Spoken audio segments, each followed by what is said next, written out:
ఇలాంటి మరెన్నో వీడియోలు చూడడానికి like, share, subscribe and comment. ఈరోజు ఈ వీడియోలో 2025 సంవత్సరంలో పొలాల అమావాస్య ఎప్పుడు ప్రారంభమై ఎప్పుడు ముగుస్తుంది, పొలాల అమావాస్య వ్రత కథ, వ్రత విధానం గురించి, వాయనంగా పూర్ణం బూరెల్ని ఎందుకు ఇవ్వాలి, ఈరోజు కంద మొక్కని ఎందుకు పూజించాలి అనే విషయాల గురించి తెలుసుకుందాము. వ్రతములు కేవలం స్త్రీలకు మాత్రమే నిర్దేశించబడినవి. ఎందుకంటే స్త్రీలకు, బ్రాహ్మణేతర స్త్రీలకు వేదాధ్యయన అధికార యోగ్యతను మన ప్రాచీన ఋషులు ఇవ్వలేదు. అందుకు చాలా కారణాలు ఉన్నాయి. అవి ప్రస్తుతము మనకు అప్రస్తుతము. స్త్రీలు తమ సౌభాగ్యం కోసము, తమ పిల్లల యోగక్షేమాల కోసము వ్రతాలు ఆచరించడము మనకు అనాది నుండి వస్తున్న ఆచారం. మంగళదేవి వ్రతము ప్రత్యేకంగా సౌభాగ్య సంపద కోసము నిర్దేశించబడినదైతే, ఈ పొలాల అమావాస్య వ్రతము ప్రత్యేకంగా సంతాన సంరక్షణ కోసము నిర్దేశించబడింది. పెండ్లయి చాలా కాలమైన సంతానం కలగని స్త్రీలు, సంతానవంతులైన స్త్రీలు ఈ వ్రతాన్ని తప్పక ఆచరించాలి.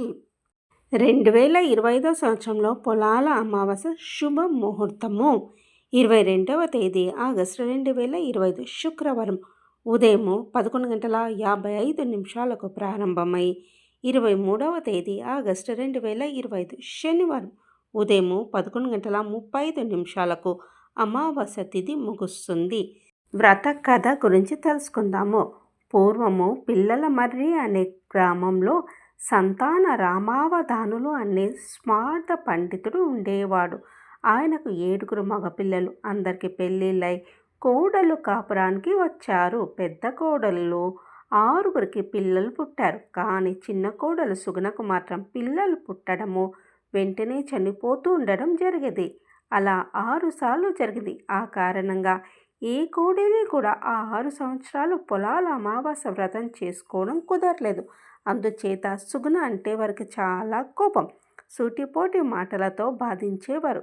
7వ సంవత్సరం సుగుణ మరొక్కసారి గర్భవతి అయింది. ఈసారి సుగుణను పిలవకుండా వ్రతం చేసుకోవాలని పెద్ద కోడళ్ళు నిర్ణయించుకున్నారు.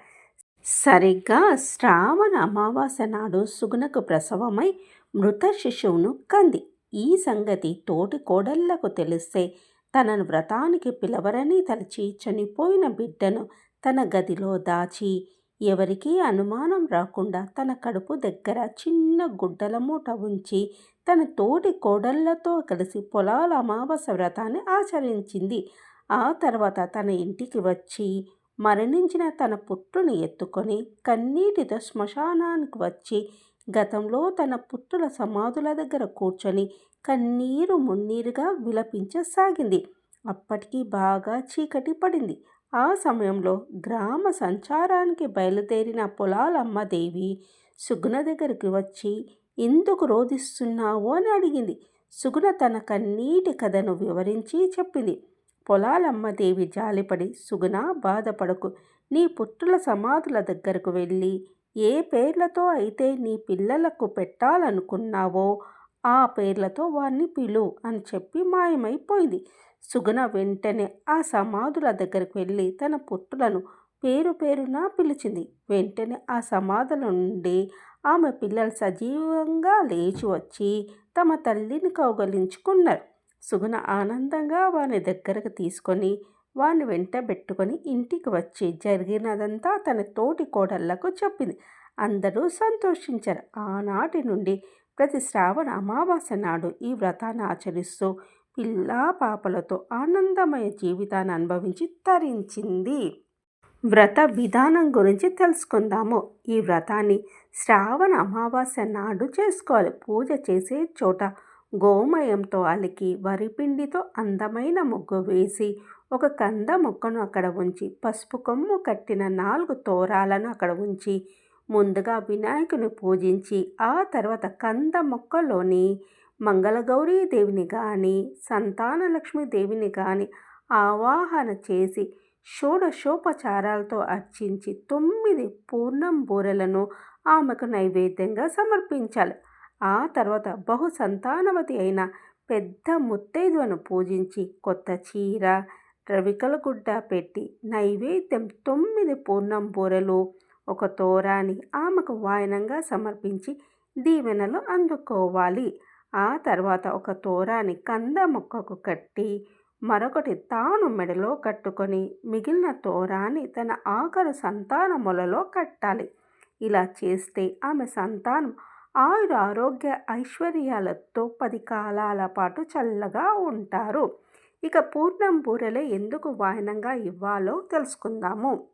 పూర్ణం బూరె పూర్ణ గర్భానికి చిహ్నం. అందులోని పూర్ణము గర్భస్థ శిశువుకు చిహ్నం. స్త్రీకి మాతృత్వం కూడా అంత మధురమైనది కనుక పూర్ణ బూరెలు వాయనంగా ఇవ్వాలనే నియమాన్ని విధించారు మన పూర్వీకులు. పొలాల అమావాస్య నాడు కంద మొక్కను పూజించడానికి ప్రధాన కారణం ఏమిటో తెలుసుకుందాము. శ్రావణ మాసంలో వచ్చే అమావాస్య రోజున సూర్యోదయానికి ముందే నిద్రలేచి ఇంటిని శుభ్రం చేసుకోవాలి. ఇంటి ముందు లేదా పూజా మందిరంలో ముగ్గులు వేయాలి. కంద మొక్కను తెచ్చి దాని చుట్టూ పసుపు, కుంకుమ, బియ్యం పిండితో అలంకరించాలి. కంద మొక్కను సత్సంతానం కోసము, పాడి పంటల వృద్ధి కోసము ఈ మొక్కను పూజించడం ద్వారా సంతాన భాగ్యం కలుగుతుందని, పిల్లలు ఆరోగ్యంగా ఉంటారని నమ్ముతారు. కనుక ఈ కంద మొక్కను తెచ్చి దాని చుట్టూ పసుపు, కుంకుమ, బియ్యంతో అలంకరించాలి. కంద మొక్కను పూజించి నైవేద్యం సమర్పించాలి. వ్రత కథను చదవాలి లేదా వినాలి. పూజించిన కంద మొక్కను మరుసటి రోజు ఇంటి ఆవరణలో లేదా కుండీలో నాటి నీళ్లు పోసి సంరక్షించాలి.